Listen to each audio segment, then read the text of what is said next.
जय गुरुदेव। सत्ता के दो रूप हैं। पहला अनेकानेक आकारधारी व्यवहारिक सत्ता और दूसरा सदा सर्वदा एक रूप सम शांत वास्तविक सत्ता।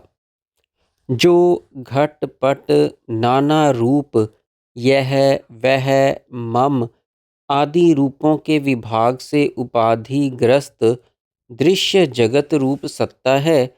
अनेक आकृतियों वाली यह सत्ता व्यवहारिक सत्ता है और जो इन सब विभागों से रहित सत्ता मात्र रूप से सर्वत्र व्याप्त समान भाव से स्थित सर्वाधिष्ठान सत्ता है, वही वास्तविक निर्विकार सत्ता है।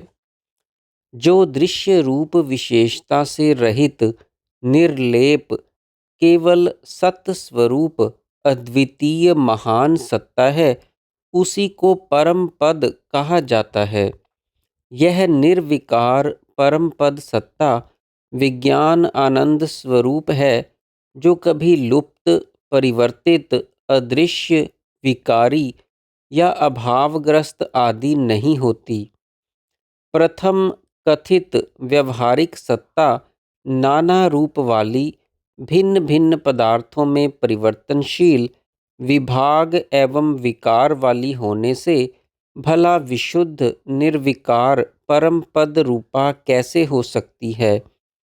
दूसरी वास्तविक सत्ता अन्य सभी सत्ताओं की चरम अवधि रूप सामान्य सत्ता है, जो समस्त कल्पनाओं और आदि अंत से रहित देश और काल से अतीत समस्त कारणों का भी कारण परंतु स्वयं अन्य कारण रहित सर्वाधार सर्वाधिष्ठान है, जिसमें अन्य सभी सत्ताएं सागर में नदियों की भांति विलीन हो जाती हैं। इसमें स्थित महात्मा फिर दुखमय संसार में कभी नहीं आता। इस वास्तविक सत्ता में स्थिति ही मोक्ष है। स्फटिक शिला में पर्वत, दर्पण में आकाश, तालाब में तटवर्ती वृक्ष समूहों की भांति समस्त दृश्य विश्व इसी में प्रतिबिंबित होता है।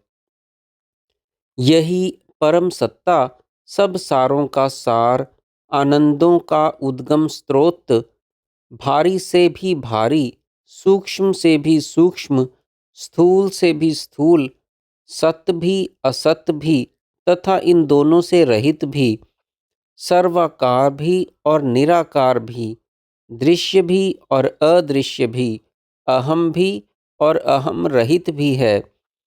अर्थात समस्त द्वैत अद्वैत परस्पर विरोधी भावों और शक्तियों से परिपूर्ण परमानंद घन पर ब्रह्म परमात्मा है, जिसे पाकर चित्त रूप जीवात्मा परम शांत और धीरे धीरे अभ्यास से तद्रूप होकर उसी में विलीन हो जाता है। अन्य विद्वानों ने तीन सत्ताओं का उल्लेख किया है। पहली पारमार्थिक सत्ता, जिसे यहाँ वास्तविक सत्ता बताया गया है। दूसरी व्यवहारिक सत्ता, जो अनेक रूप स्थिर तथा व्यवहार्य है। और तीसरी प्रातिभासिक सत्ता, जो अनेक रूप अस्थिर तथा अव्यवहार्य केवल प्रतीति मात्र है, जैसे स्वप्न या भ्रम से दिखने वाले दृश्य। यहाँ इस तीसरी प्रतिभासिक सत्ता का उल्लेख नहीं है, पर कई आचार्यों ने इसे माना है। वेदांत दृष्टि। ब्रह्मैव केवलम सर्वं खलविदं ब्रह्म तत्सर्वम अभवत्। इनसे तो व्यवहारिक सत्ता भी प्रतिभासिक ही है, क्योंकि जैसे प्रतिभासिक सत्ता स्वपन या भ्रम में ही रहती है, जो जागते ही जागरण काल की व्यवहारिक सत्ता में विलीन हो जाती है, ऐसे ही व्यवहारिक सत्ता भी केवल अज्ञान काल अर्थात पर ब्रह्म परमात्मा अथवा वास्तविक सत्ता के अज्ञान काल में ही रहती है। परमात्मा का सम्यक साक्षात्कार हो जाने पर यह व्यवहारिक स्थिर सत्ता भी उस परब्रह्म परमात्मा रूप वास्तविक महासत्ता में विलीन हो जाती है।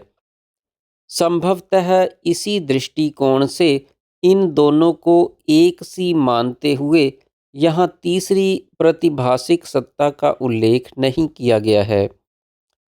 जब तक मन विलीन नहीं होता तब तक वासनाएं भी नष्ट नहीं होती, और जब तक वासनाओं का विनाश नहीं होता तब तक चित्त भी अचित्त अर्थात शांत नहीं होता।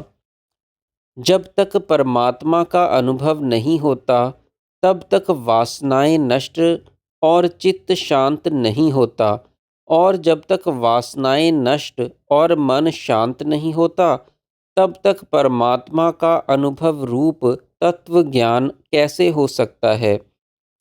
इस प्रकार परमात्मा का ज्ञान, मनोनाश और वासनाक्षय तीनों ही परस्पर एक दूसरे के कारण हैं।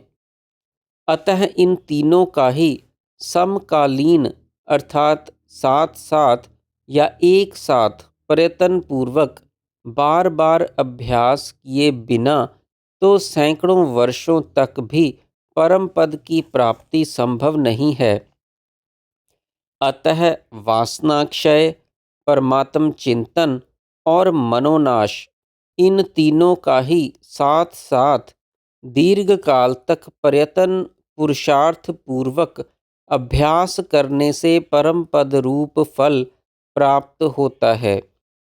ये तीनों दुस्साध्य हैं पर असाध्य नहीं हैं। इस संसार की सुदृढ़ स्थिति अर्थात सत्यता सैकड़ों जन्मों जन्मांतरों के चिरकालिक अभ्यास के ही कारण है, जो लगातार चिरकालीन अभ्यास के बिना तो अन्य किसी भी तरह नष्ट नहीं हो सकती।